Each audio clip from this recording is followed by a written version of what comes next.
Boa noite para todo mundo que está aqui. Vou esperar o pessoal entrar.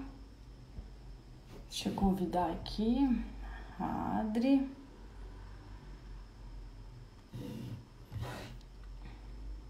Beleza. Boa noite, pessoal. Para quem não me conhece, eu sou a Bruna. Eu faço parte da ABD, sou secretária e eu moro aqui em Blumenau, no Sul. Trabalho na Corb, radioterapia.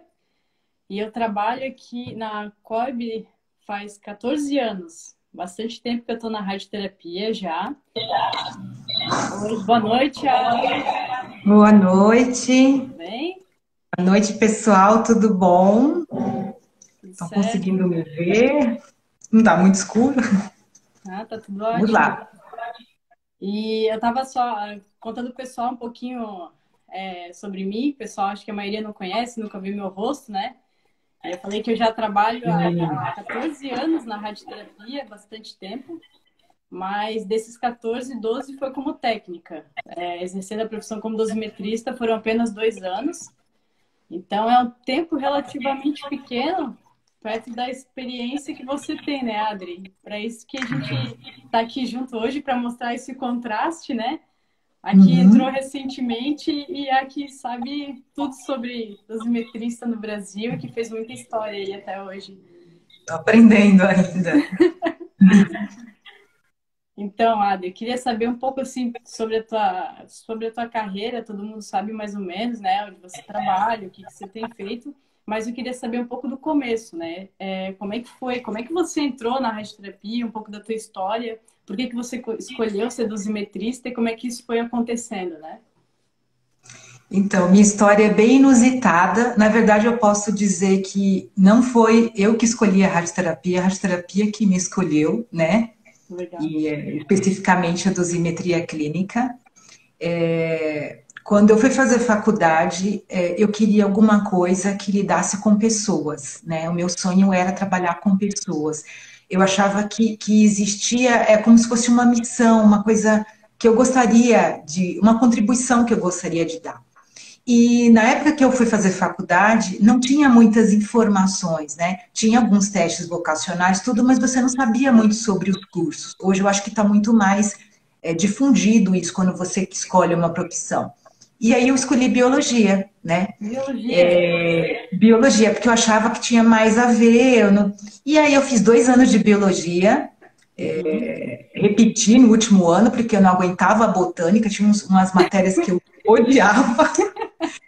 E aí, o que aconteceu? Aí eu ouvi falar de um curso chamado Biomedicina, que tinha a nossa turma, e a gente tinha uma turma de biomedicina. Eu falei assim, gente, o que que eles fazem? O que que eles comem? Como que eles vivem? Como é que eles E aí vivem? eu comecei a perceber que era uma área que era mais ligada ao hospital, que era o meu sonho, trabalhar com pessoas. E Sim. aí eu vi, eu estudei para o crédito educativo na época, e eu vi uma forma de passar para a biomedicina, né? Uhum. E aí, enfim, né? Aí eu terminei a faculdade e o meu sonho era a genética. Testes de paternidade, testes genéticos de cariótipo. Era meu sonho, era trabalhar com isso, que era uma coisa que eu tinha visto no colegial e eu adorava as matérias, tudo, né, É ligadas verdade, às eu lembro botânicas. dessas matérias de biologia. É, Eu não tipo, gostava muito, não. as ervilhas lá, as combinações, eu achava demais. E eu tinha uma professora que ela era muito boa, ela passando o ribossomo lá, fazendo as proteínas. Eu falei assim, meu, é isso que eu quero, né? Gente, eu não E, eu lembro nem os queria- nomes direito. e era especificamente trabalhando com pessoas. E aí eu terminei a faculdade e fui atrás dessa parte de genética, de exame genético, enfim, comecei a fazer um estágio. Só que é o seguinte, eu pensava o seguinte, eu fiz uma faculdade que foi cara e eu preciso de um retorno desse investimento. Então, ficar dando aula depois de ter feito uma faculdade tão cara, não valia a pena para mim. Eu precisava ter o retorno do investimento. Então, eu gostaria muito, era meu sonho trabalhar em hospital. E aí, eu comecei a fazer estágio na parte de genética e eu vi o hospital, eu escolhi o hospital que eu gostaria de trabalhar, né? Nossa, Dando spoilers, né? Mas eu via na televisão o Einstein e os famosos lá, o ministro, não sei o quê, e eu falei, eu quero trabalhar neste hospital. Como é que eu vou fazer para trabalhar neste hospital? Não conheço ninguém lá, não sei. Aí eu peguei na lista telefônica o número de telefone do hospital e tava fiquei focada ligando. já. Ligando, que nem a louca, ligando. Aí liguei lá um dia e aí eu falei assim, não, nem que eu trabalhe com tomo, com ressonância, qualquer coisa, mas eu preciso trabalhar dentro do hospital.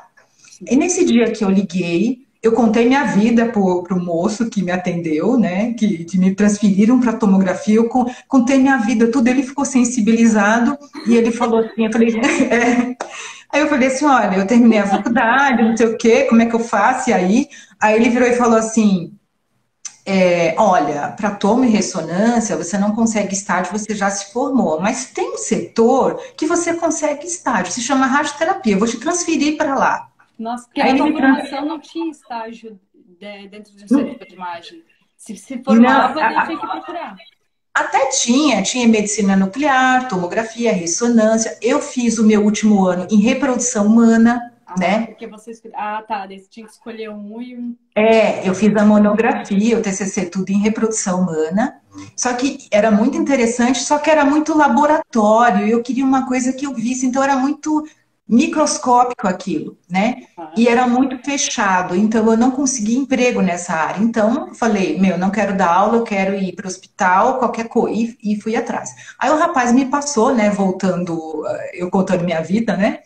Ele me passou para o setor de radioterapia e o pessoal falou: olha, manda seu currículo, mas no momento a gente não está precisando, não sei o quê.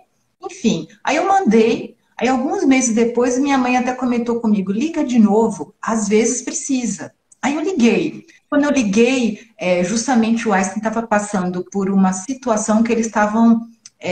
Um problema que eles tiveram lá, algumas pessoas iam sair e eles não tinham ninguém no mercado, eles estavam procurando no mercado pessoas. E justo nesse dia eu estava no lugar certo, na hora certa.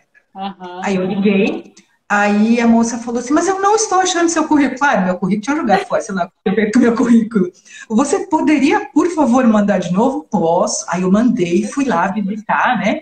E aí Aham. eles ficaram com o meu currículo. Poucos dias depois marcaram uma entrevista. Eu fui lá, né? Tudo bonitinho, arrumadinha, fui lá na entrevista, tudo. Cheguei Uhum. lá, que foi o meu chefe depois, ele falou assim, olha, a gente está precisando de uma pessoa para a vaga de dosimetrista. E eu pensando, o que que é O isso? que é Aqui isso? é o setor de radioterapia. Eu falei, o que que é isso? E aí ele fez a pergunta fatídica, você sabe o que que é radioterapia?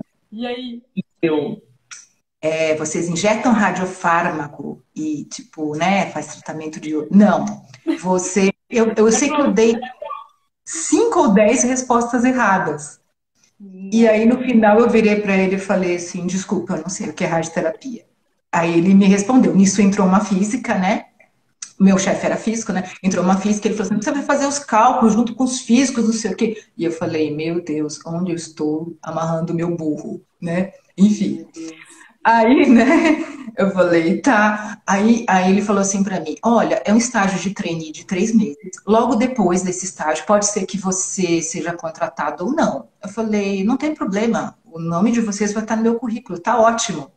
E na E época aí de ele falou estágio formal, assim, porque antigamente tinha dessas, né? Você nem tinha, às vezes, assim, vínculo, só fazia um estágio ou... sim, hoje está muito mais fechado, mas naquele É. momento, em particular, eles estavam trocando a equipe, eles não tinham dosimetrista para colocar no mercado, porque eles eram o Uhum. segundo lugar que estava tendo dosimetrista, né? O primeiro depois a gente, né, vai falar, né? Enfim, e aí não tinha no mercado. E aí, minha mãe sempre falou assim: às vezes você tem que fazer coisas e tudo que você faz depois, faça e termine as coisas que vai ser usado. E eles olharam meu currículo quando me chamaram. Eu tinha feito curso de computação, dosimetrista precisa mexer com computação. Eu tinha noção básica de inglês. Todos os softwares eram em inglês. Eu tinha dado aula durante a minha faculdade, para pagar a faculdade. Então, eu dei aula de química, de física, de biologia, de matemática. O que Nossa, aparecesse, eu estudava e dava aula. Eu falava assim, meu, o negócio é terminar a faculdade, vamos que vamos. E aí eles olharam e falaram, a menina tem inglês por computador, beleza. Ela sabe, mexe com o computador. ela deu aula. É ela. Aí ele virou para mim e falou assim, você tem preferência de horário? Não. Você pode começar? Posso. Eu falei, eu estou à disposição de vocês. Você não se importa se não der certo? Não, eu não me importo. Aí ele falou assim, traz seus documentos. Eu não fiz teste nenhum. Traz seus documentos, passa no Nossa, RH, não sei o quê, que não sei quantos dias você já vai começar. E foi assim. a entrevista era aquela conversa e depois você já começou, já entrou. Exatamente. Aí o que aconteceu, né? Aí eu comentei na radioterapia. Eu falei, gente, o que que essas pessoas fazem? O que que elas comem? Onde elas vivem? Né? Aí eu via todo mundo no simulador escopando e falando, tá ótimo, tá não sei. Eu falei, o que que eles estão fazendo? Porque assim, eu entrei numa fase que eles estavam trocando de equipe. E não havia tempo de explicar as coisas. Eu já comecei trabalhando sem fazer sem saber o que eu estava fazendo. Tu já entrou no ritmo. Você pega aqui, depois se pergunta por quê. Ninguém teve tempo de me explicar o que era dosimetria, o que era contorno, nada. E aí eu vi o pessoal simulando, beleza, não sei o que eles estão falando, mas segue o jogo, estou aqui. Importante é que eu estou no hospital, importante é que eu vou conseguir trabalhar. E aí eu vi o pessoal tratando o paciente, eu falei assim, o que as pessoas todas ficam olhando para a câmera? Eu não tinha noção do que eu estava fazendo naquele lugar. E aí me colocaram no computador e falaram assim, você vai... E aí me colocaram uma tomografia. Como na faculdade eu tive tomo macroscópica, eu não entendia de imagem. E aí me colocaram uma imagem que eu não sabia se era o pé, se era a cabeça, se era o... Eu não sabia o que eu estava vendo. Aí eles vieram para mim e falaram, isso aqui é a bexiga, isso aqui é a cabeça de fêmur, ó, desenha assim, faz. Ah, pô, tal, daqui é desenho. E eu aprendi assim. Aí um belo dia eles falaram, você vai fazer um plano. Aí me colocaram naquela, era uma próstata, fazer plano conformado, 6 campos. Ela foi me mostrando os passos. Você faz aqui, abre o campo, coloca o Multilip, ajusta, esses são os ângulos. Aí eu anotei e fui fazendo. E já era com Multilip naquela época? Sim, já era com Multilip, era o sistema Cadiplan, que é o pai do Eclipse, pai ou avô, sei lá, enfim. E aí, eles me colocaram, falou os pesos que eu tinha que colocar em cada campo, e eu fiz. Aí a física viu, o médico, ficou muito bom. Aí eu pensei comigo, o que ficou bom, criatura? O que ficou bom, tá? Eu fiz isso. E aí eu comecei, tipo, ele tinha uma biblioteca muito boa, e eu comecei a ler os livros, a estudar a radiobiologia, a ir nos congressos e começar a entender. E depois eles me ensinaram a fazer cálculo manual, mas eu não sabia por que eu estava fazendo cálculo manual, enfim. Com o tempo, eu fui entendendo o que eu estava fazendo ali. Então eu fui treinada no próprio serviço. Algum desses livros teve algum que te marcou, assim, que você acha que... Um dos primeiros que eu li foi aquele do Eric Hall, Radiobiologia para Radiologistas, né? Como eu tinha feito biológicas, estudar biológicas era interessante, né? Depois a gente tinha meio que de cabeceira o livro da Gunilla Bentel, né? Planejamento, né? Treatment Planning, depois eu fui ler a história dela, né? Ela foi uma das primeiras dosimetristas americanas, ela é enfermeira de formação, e pouco tempo depois que ela começou, a mulher já escreveu um livro. Cara, a história dela também deve ser incrível, né? Porque muito incrível. Eu conhecia, já sabia, sempre vi o livro dela, tem no meu trabalho também. E depois de um tempo que eu fui saber que era uma dosimetrista, até achei que ela era física que tinha escrito o livro. Não, e depois... Nossa, ela é uma dosimetrista, eu fiquei chocada. E assim, o livro dela é bem legal para quem está começando, é um livro muito interessante. E depois eu descobri que lá nos Estados Unidos eles têm uma associação, não é associação, eu não sei como que chama, mas assim, eles montaram, chama Gunilla Bentel, tipo, eles ajudam os estudantes a estudarem a parte para serem dosimetristas. Uma fundação. Exatamente, uma fundação. Então, eles têm, e eles dão incentivo, né? Que legal. Foi muito legal.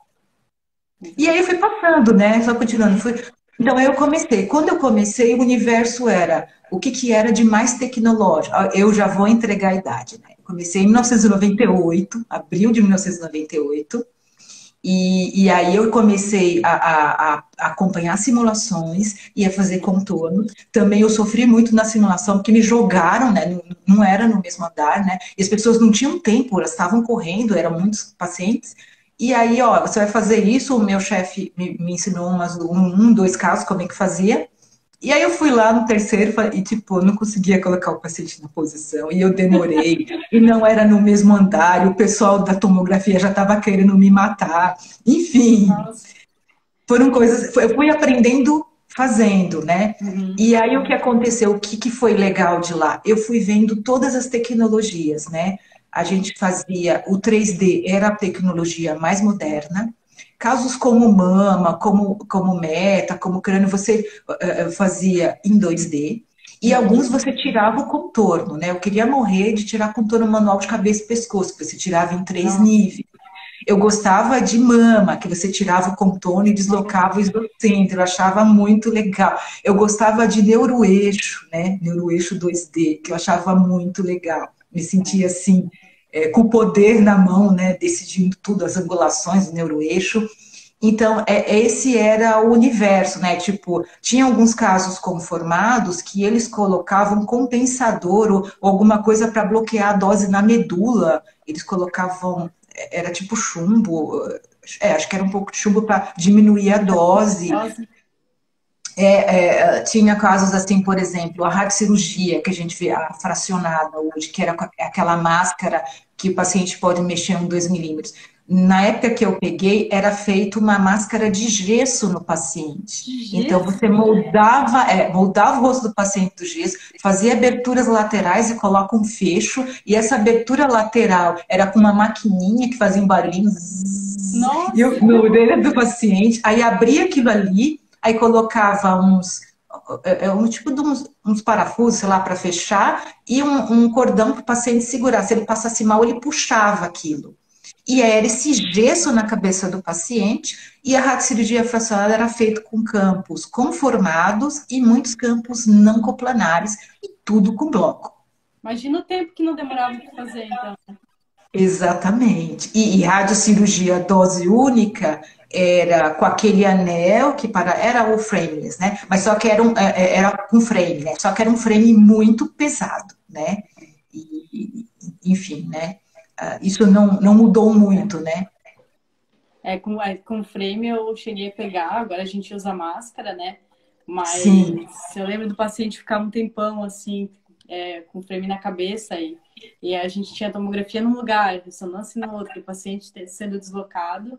Olha, ainda bem que as coisas mudam e mudam para melhor, né? E para o paciente, com certeza, faz toda a diferença, né, no tratamento. E a gente tinha um outro sistema, que acho que chamava Target, o computador, que você fazia a tomo, e eles tinham que gravar a tomo nos filmes, tipo filme de cinema, e a gente descia com aquele rolo e colocava no computador, nesse computador, como se fosse uma fita cassete gigante, sei lá, e aí ele rodava e carregava o filme, né? A gente fazia para alguns casos. Outra coisa, tipo, como eu falei, né? Era muita mama 2D, reto, a gente tirava contorno, era 3 campos. Uhum. Tinha alguns casos, tipo linfoma de Hodgkin, que era campos muito grandes, e a gente tinha que medir os diferentes SSDs e fazer cálculo de campo irregular, né?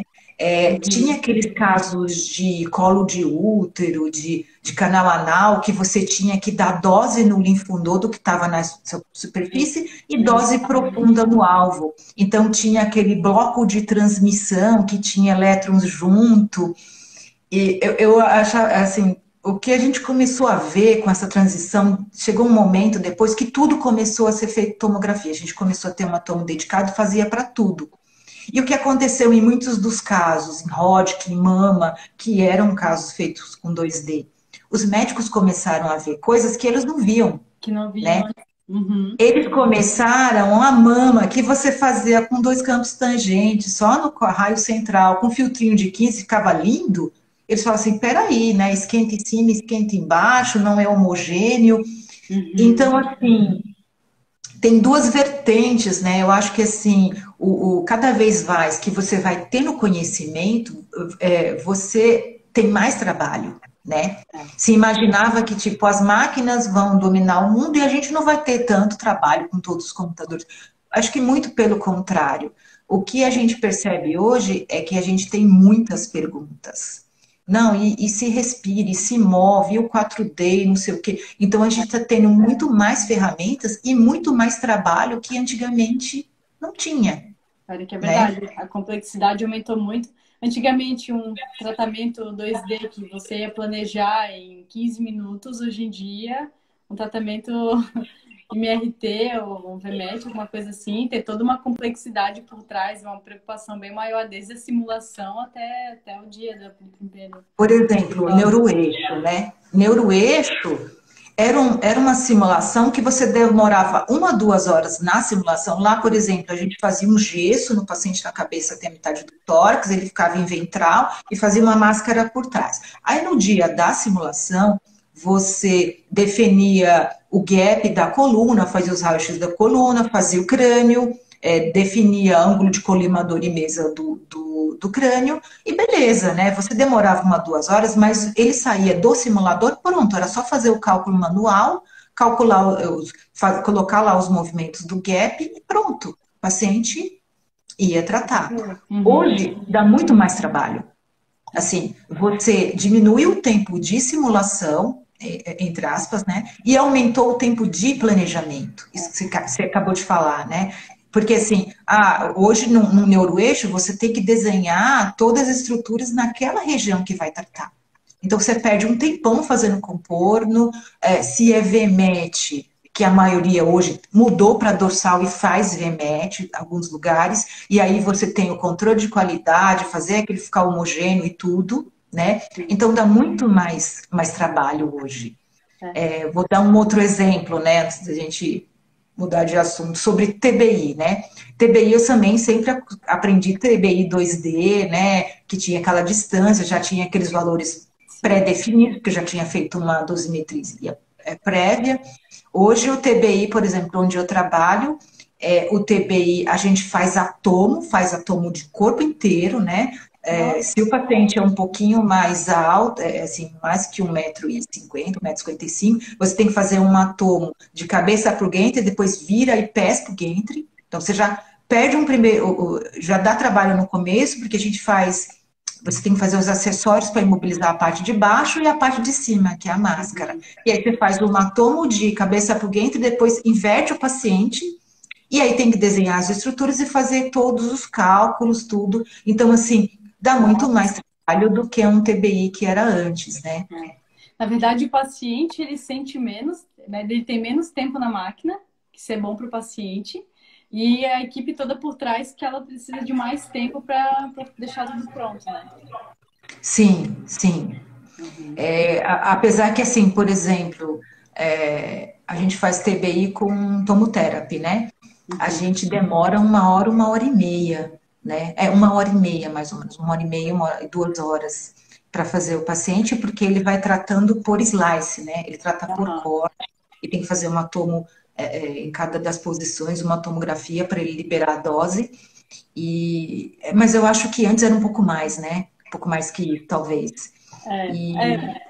Mais ou menos, mais ou menos. Mas assim, dá muito mais trabalho, né? Sim. Ou seja, a gente vê coisas que a gente não via, né? E tu acha, Adri, que a profissão de dosimetrista no Brasil, assim, ela cabe para qualquer tipo de serviço ou só para serviços maiores, assim, com grande demanda de paciente? O que tu acha que é o cenário atual, como é que ele está? Eu acho que a gente está chegando num momento que cada serviço vai ter um dosimetrista, né? Vai ter essa reunião agora, live do RT 2030, e eles vão falar sobre a gente também. Nós somos um dos temas, eu não vou dar muito spoiler, mas eu vejo um futuro como até serviços mais simples precisando do dosimetrista. Porque o dosimetrista, ele acaba sendo o braço direito do físico, né? E a ponte entre em relação com os médicos, né? Ele viu o paciente, então assim ele é uma ponte entre os vários profissionais, entre os pessoal do aparelho, entre os físicos, entre os médicos. E aí o que acontece? ele acaba deixando o físico livre para fazer outras coisas. O físico tem muitas atribuições. Então, se o dosimetrista acompanha as simulações, se ele faz contorno e se ele faz os planejamentos, né? O físico acaba tendo mais tempo de checar esses planejamentos, ele checa e melhora, né? Todo mundo ganha, né? E ele consegue ter tempo de estudar também e também de implantar novas coisas que vão aparecendo no serviço.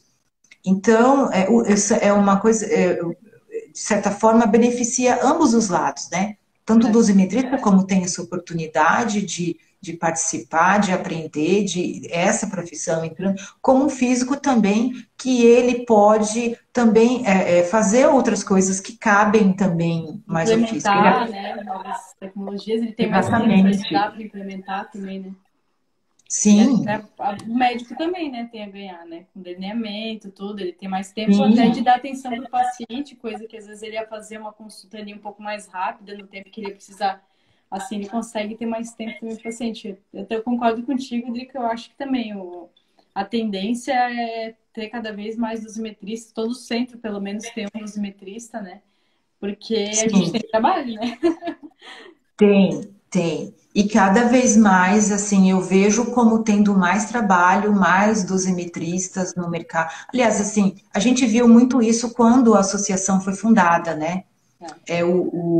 Não digo que teve um boom, mas teve um aumento aí de 10, 20% e também aumento em proposta de emprego, né? Ou seja, todo mundo que vai abrir um serviço hoje, antigamente não se pensava nessa figura. Hoje você pensa assim, mas eu vou ter um pouco de tecnologia, eu vou ter não sei o quê, eu preciso de um dosimetrista. Sim, com certeza. Bem isso. Dica, a gente está com 3 minutos só restante. Pessoal, a gente vai ter que terminar a live um pouco mais cedo hoje por conta do evento da SBRT, né? A gente quer que todo mundo consiga ter acesso a todas as lives, tudo, e eu acho justo, né? Só que para quem ficou com um gostinho de quero mais, querer saber um pouco mais ainda sobre os metristas, sobre toda essa história, tudo que aconteceu para chegar até onde a gente está hoje, né? A gente vai soltar um vídeo, vai ser postado aqui no perfil da BD, logo depois da live já, contando a história da primeira dosimetrista do Brasil, né, Adri? Eu ouvia muito falar dela, né? Que ela tinha trazido a profissão para o Brasil, ela e o esposo, e implantado no hospital que eles trabalhavam. E assim, e quando eu tive a oportunidade, quando falaram assim, olha, ela tá viva, ela, tipo, eu acho que é muito legal, né? Porque a gente aprende muito com tudo que ela viveu, tudo, e muitas coisas que ainda são atuais para a gente, né? Com certeza. Eu acho que se a gente ficar falando um pouco sobre o vídeo, a gente vai dar muito spoiler, né? Muito spoiler, né? Eu não vou A gente tem que parar contar. por aqui. Vamos encerrar a live mesmo. Então, o vídeo vai ser postado logo em seguida. Vocês não precisam se preocupar. Podem ir para o evento da SBRT agora e depois volta para cá para assistir o vídeo, que tá incrível. Eu acho que todo mundo, como dosimetrista, tem curiosidade de saber como é que tudo começou e poder conhecer a história da primeira dosimetrista do país, né? Isso aí é de um valor, assim, gigantesco para nossa profissão. Exatamente. Eu queria agradecer todos que participaram e falar para vocês que foi um desafio para a gente esse mês, né? A gente queria falar várias lives para falar, né? Vários dosimetristas falando sobre a nossa profissão. Outra coisa, a gente tem uma missão, né? A associação, a nossa missão é dar mais informação. Então, a gente pede para vocês seguirem a gente nas redes sociais e no nosso site, porque a gente tem muita coisa boa que a gente quer dividir com vocês. A gente quer a gente quer crescer e quer que vocês cresçam junto com a gente, né? Sim, com certeza. É a educação continuada, né? Esse é o foco da BD e a gente vai continuar nisso. Esse foi só o começo. Só uma outra coisa para finalizar, todas essas nossas lives desse mês, elas estão no nosso Instagram, no nosso YouTube, e a gente vai deixar todos esses materiais para quem não conseguiu assistir depois, tá bom? Certinho. Então tá ótimo. Uma boa noite, pessoal. Muito obrigada quem esteve na live aqui. E uma boa noite, né, Adri? Muito obrigada também. Boa noite. Bora assistir a outra live. Bora Boa assistir, noite, vamos lá pra gente. lá. Tchau, tchau, Obrigada. pessoal. Tchau. Valeu.